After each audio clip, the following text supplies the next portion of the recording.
there's a line in a song that's pretty popular on Christian radio right now that goes along the lines of, when did kindness become revolutionary, and why have we let hate become so ordinary?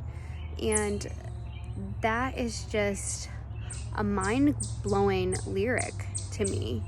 And as I heard it on the radio and kept hearing it time and time again, I was just like caught off guard by it, really, by the truth behind it. Because wow, isn't that so true though? Kindness does seem revolutionary, and hate seems to be our most natural response. And when did that script flip, and why is that so? And I think of my children in particular. As we've been studying the fruit of the Spirit, it's become pretty evident that it's something that needs to be studied within my household. So we as parents have been kind of talking through each of the fruits with our children as we talk through them together as well. And we've kind of become pretty good at pointing out what fruit is missing from various situations. And I will be so honest in saying that the kids are really great at pointing it out for us as well, which I'm really okay with, because none of us are flawless. We all have sin in our life, and we all need to be kind of corrected. And if that correction has to come from a 7-year-old, then so be it.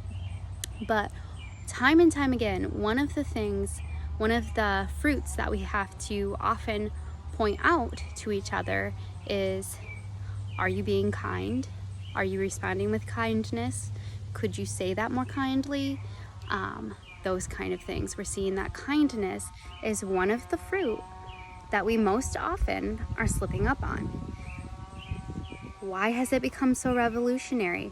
Why is hate? Why is argumentativeness? Why is, opposition and disagreement? Why does that come so natural?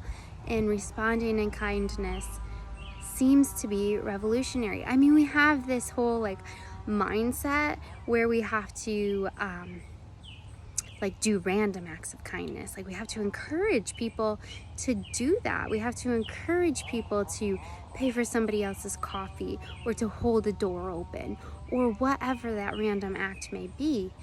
It's like we have to be intentional, whereas it seems like kindness should be just something that exudes from us. But if we're honest, it doesn't. And to me, that breaks my heart. But I'm just as guilty of it as all the rest of us. And I think of all of the shirts and the stickers and the water bottles and coffee mugs and everything that say choose kindness, or be kind, or kindness is cool. I made one of those shirts when I was doing hand lettering. I get it. It's like a trendy thing. It's the revolutionary fruit that seems to be missing from our society. And is it societal? Is it cultural? Is it a generation thing? I'm really unsure. But it has become so evident to me, and I'm sure to others, that kindness is just not our natural response anymore. And as we unpack that with the kids, and as we encourage kindness to be our first response within our own household, I want to share with you some scriptures that we often point to. And they're written in the devotional that I shared in our spring issue, but I want to share them here with you just to remind you of them. And if kindness is something that you need to revolutionize within your own household, then look to these scriptures, memorize them, write them on your souls, embed them in your hearts, embed them in your household, so that you can also be reminded. We need to choose kindness. That needs to exude from us. And if we're not reminded of that often, if we're not intentionally spewing goodness, spewing truth into our worlds, then kindness probably won't be our first response. Instead, evil and hatred will be.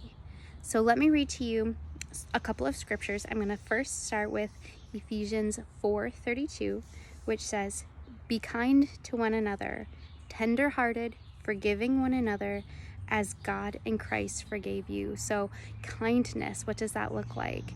It means forgiving. It means showing grace.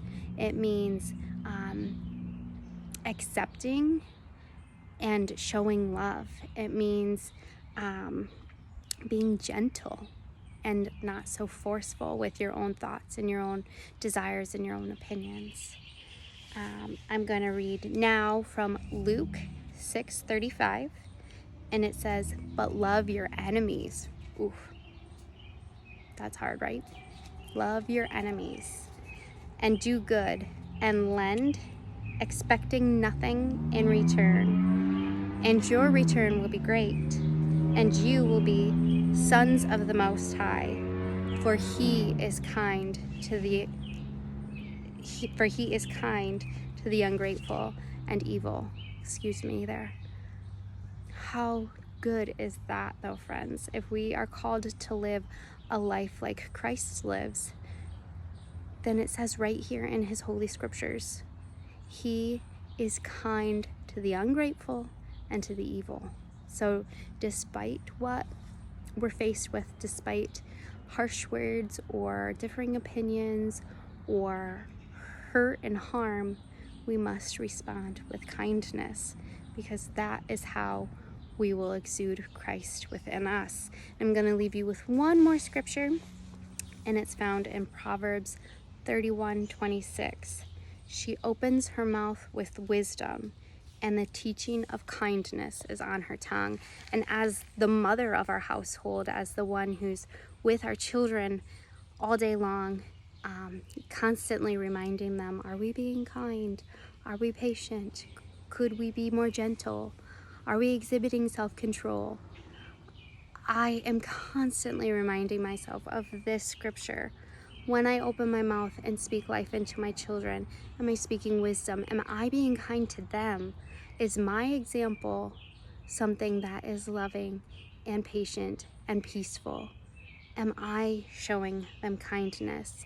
Is what is on my tongue, although it may be truthful and it may be harsh to hear, is it kind?